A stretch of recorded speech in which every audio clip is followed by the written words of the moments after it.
The Jets are in Seattle this weekend for a game against the Seahawks. If they win, their playoff hopes remain alive. If they lose, their playoff hopes are over. It's a huge game, and we will break it down today on the Locked On Jets podcast. You are Locked On Jets, your daily New York Jets podcast. Part of the Locked On Podcast Network, your team every day.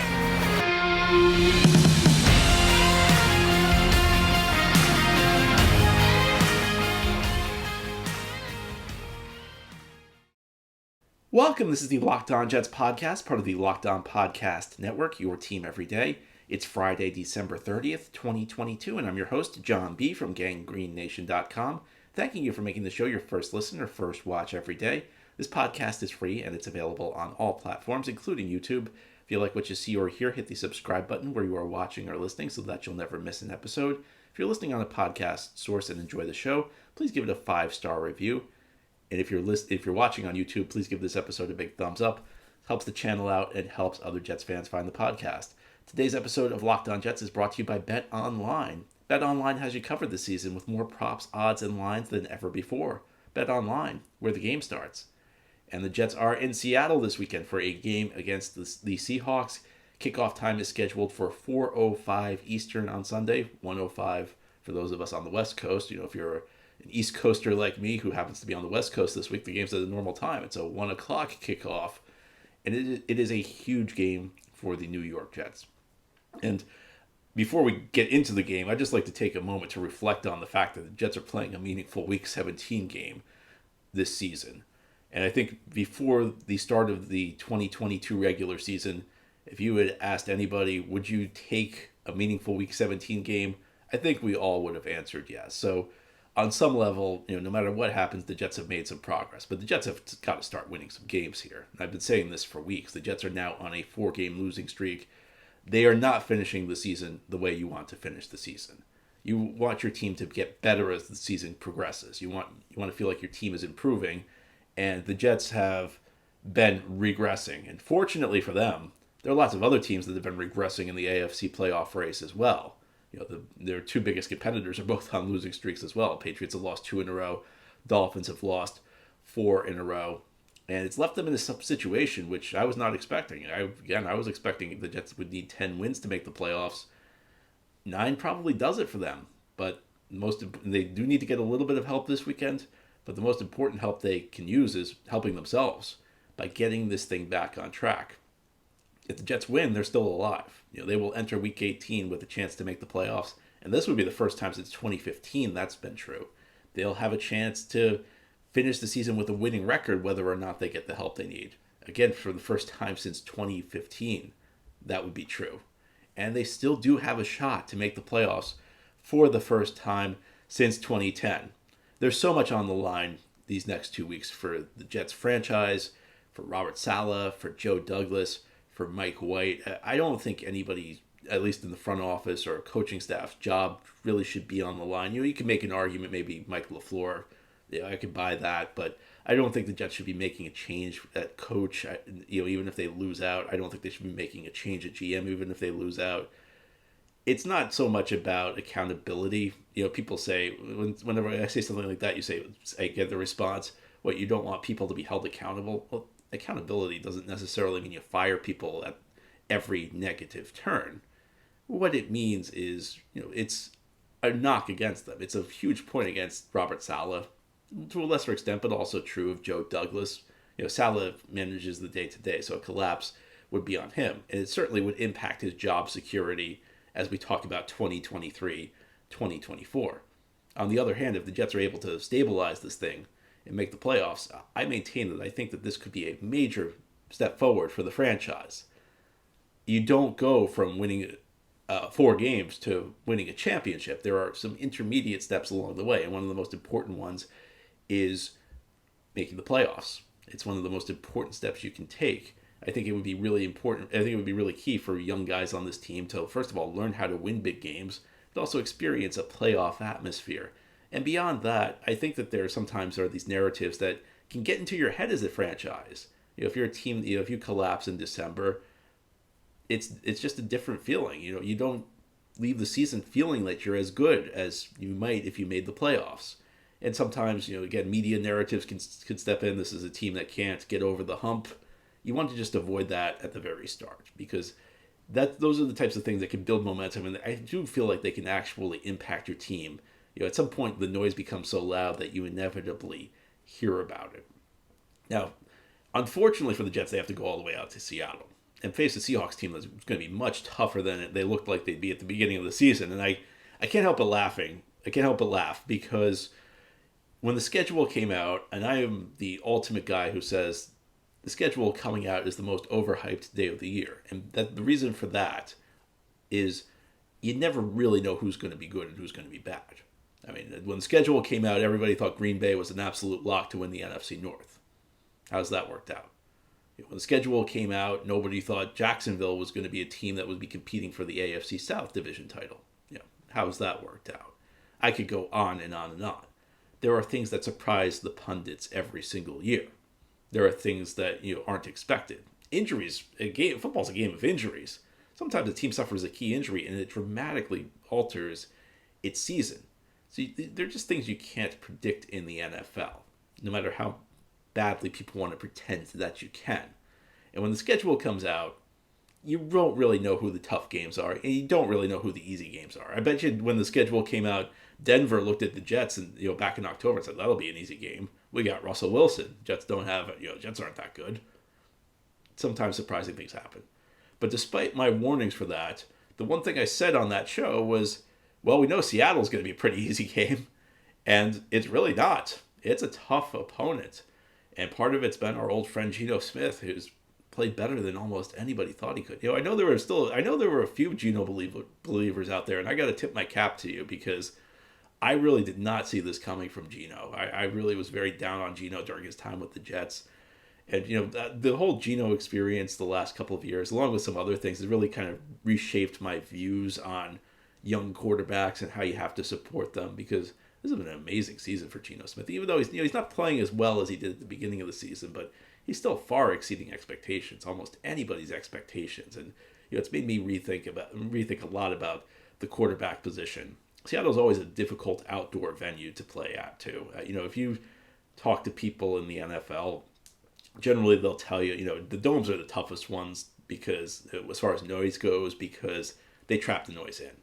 But when we're talking outdoor road venues, a lot of people say that the three loudest are Kansas City, Denver, and Seattle. So a tough road venue, always tough at this point of the year when everybody's banged up to have to travel to the West Coast. Although, the Jets aren't flying coach, Jets have a decent trip out there. But it's it's a tough trip. And the toughest part of this is that Seattle's way better than anybody thought they'd be. And part of it's Geno, part of it's, they just have guys who have stepped up this year. The good for the Jets is that, unlike the last 2 weeks where they've been playing relatively surprising teams in Detroit and Jacksonville, teams that, like the Jets, are some of the biggest pleasant surprises of the season, those teams entered the games playing well. Detroit was on fire. Jacksonville was playing really well. Jacksonville, now looking like they're probably going to win the AFC South. The Jets are facing a struggling Seattle team, a team that's kind of been a mirror image of the Jets this season, where they started out hot. They've gotten unexpected play from a quarterback most people dismissed as a backup, although, Jets have only gotten 3 games out of Mike White, whereas Seattle's gotten a full season out of Geno Smith. So the positive is that just as the Jets are struggling, Seattle's also struggling. The negative is that Seattle's a tough team, and this is going to be, two struggling teams. And the way the Jets are playing right now, they can't take anything for granted, especially going on the road, especially, the way they're playing. Especially, even with Seattle playing poorly, it's not like the Jets are on fire. If the Jets were playing well, you'd feel really good about this game. So lots on the line for the Jets this weekend. And as we continue on the Locked On Jets podcast here on this Friday, we will discuss some of the key players I'll be watching on Sunday as the Jets take on Seattle on the West Coast. It will be a New Year's Day game with huge implications for this team. And we'll talk about it more as we continue this Friday game preview. Did you know that driving high is considered driving under the influence? That's right. Driving under the influence of marijuana is against the law in every state, even in states where marijuana is legal. That means driving high could get you a DUI. And if you think law enforcement officers cannot tell when you're driving high, you are wrong. Your friends can tell, your coworkers can tell, even your parents can tell, everybody can tell. So what makes you think that law enforcement officers don't know when you're driving high? Driving under the influence of marijuana can slow your response time and change how you perceive time and speed. So even if you think you're fine to drive when you're high, you are not.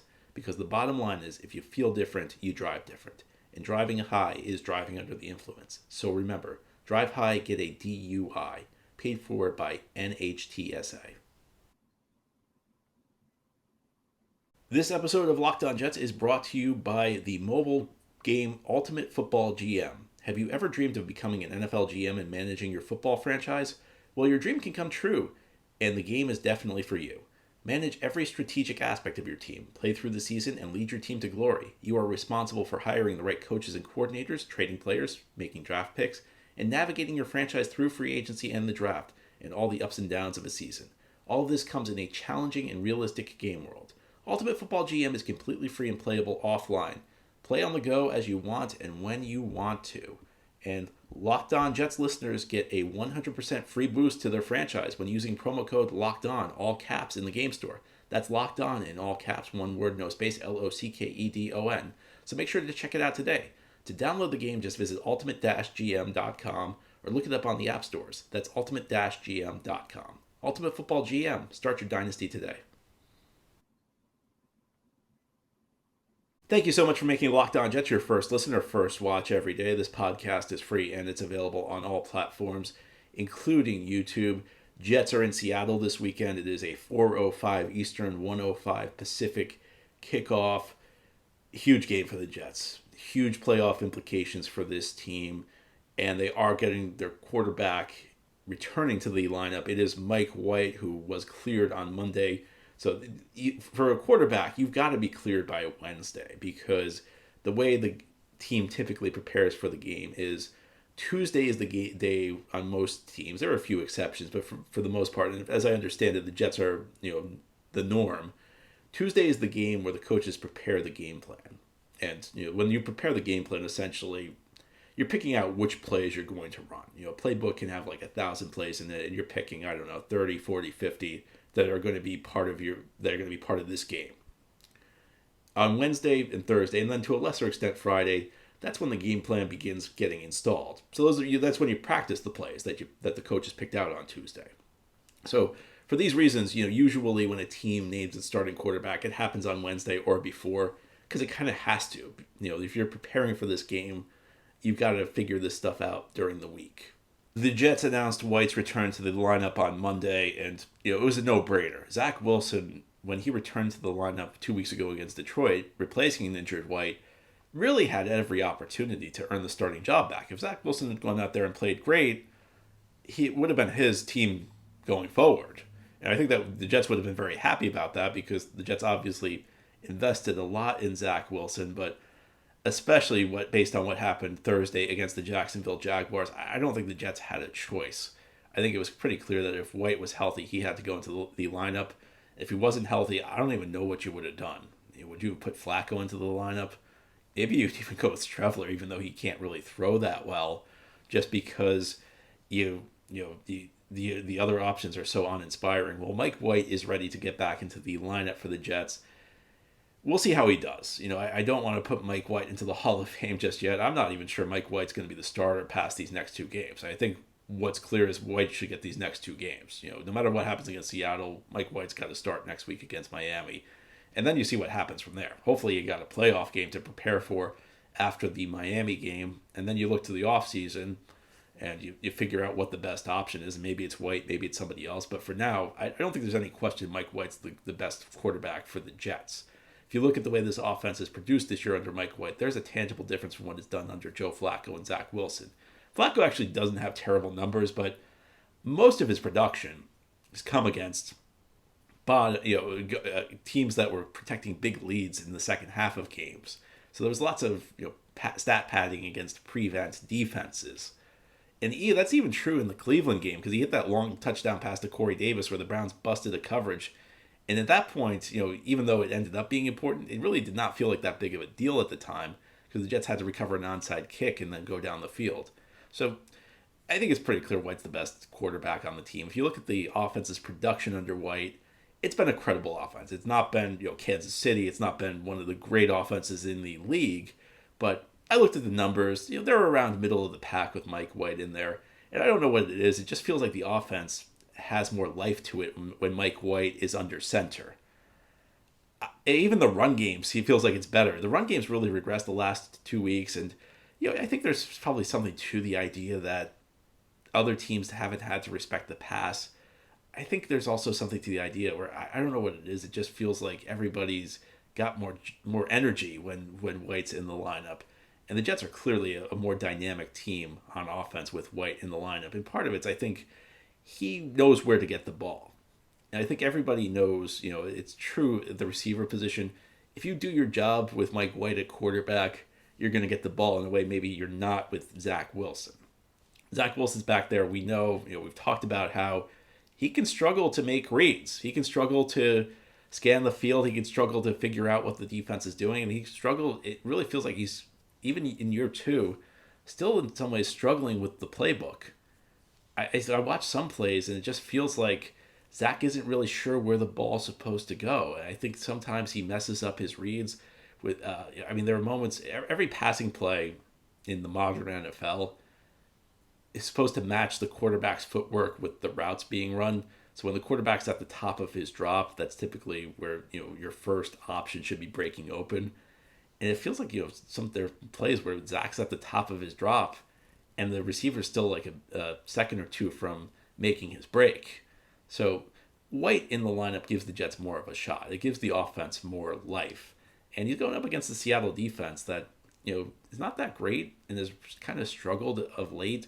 So I think that there are some real opportunities in this game for the Jets. And I think looking back, last week, I think everybody was down. I was very down on the Jets after that game against the Jacksonville Jaguars. Well, part of it was that I wasn't necessarily expecting White to return to the lineup. I thought, the Jets would have to figure it out with this patchwork quarterback situation over the final 2 games. And I just really was not sure how they'd be able to do it. It did not seem like a situation that was very conducive to the Jets winning games. So with White back in the lineup, I think it's going to make everybody better. And I mentioned this yesterday when I did the crossover with Corbin Brown of Locked On Seahawks. The guy I have my eye on is Elijah Moore, because Moore has been very good with White as his quarterback. In fact, if you look at the numbers, Moore's pretty much on like 1,000-yard pace. If you over his 2 seasons, if you look at the games where his quarterback has been somebody other than Zach Wilson, for whatever reason, the chemistry has just never developed between Moore and Zach Wilson. And I think both of them have to take a little bit of blame for that. I think, early in the season when Moore was a guy who was generating negative headlines, probably too much went on him. Now when Zach's down, probably too much is going on Zach. It just doesn't feel like the chemistry was ever there. The chemistry there is there now, however. Moore's going up against a rookie, Kobe Bryant, who was Sauce Gardner's college teammate. Kobe Bryant was actually kind of Sauce Gardner's sidekick at the corner position on last year's great Cincinnati team. So Elijah Moore is a guy I have my eye on in this one, with White back under center. Another guy I have my eye on is Bam Knight, who really hasn't done much the last 2 weeks. But again, this is just a theory. It could very well be wrong, but I think that with White back under center, it is going to be easier for the Jets to run the football because the threat of the pass is back on the table. And the thing about Knight is it's not just like he was getting yards that were blocked for him. He was making things happen. He was creating his own yardage on a lot of these plays. So I think there's an ability there, and I think there's a chance to run the ball effectively against the Seattle defense, even though we know the Jets are not a great run-blocking offensive line. So I think there's the real opportunities for the Jets to do some good things on offense in this game. And listen, we know the defense. We know the defense has been very good for most of the season. As we continue this Friday game recap, we'll talk about what the Jets need to do on the other side of the ball in order to come out with a victory against the Seattle Seahawks this Sunday in Seattle. Better, you know that the news that Mike White was returning to the lineup this week moved the line about 3 points. It took Seattle from being favored into the Jets becoming a road favorite. You should also know that this episode is brought to you by BetOnline. And BetOnline is your number one source for sports betting info, stats, news, and analysis this season. You can get all the latest odds and trends for every professional and amateur league out there. So we're not just talking pro football, although they have a lot for pro football. We're also talking college bowl season. We're talking basketball. We're talking hockey. They've got it all at betonline.net.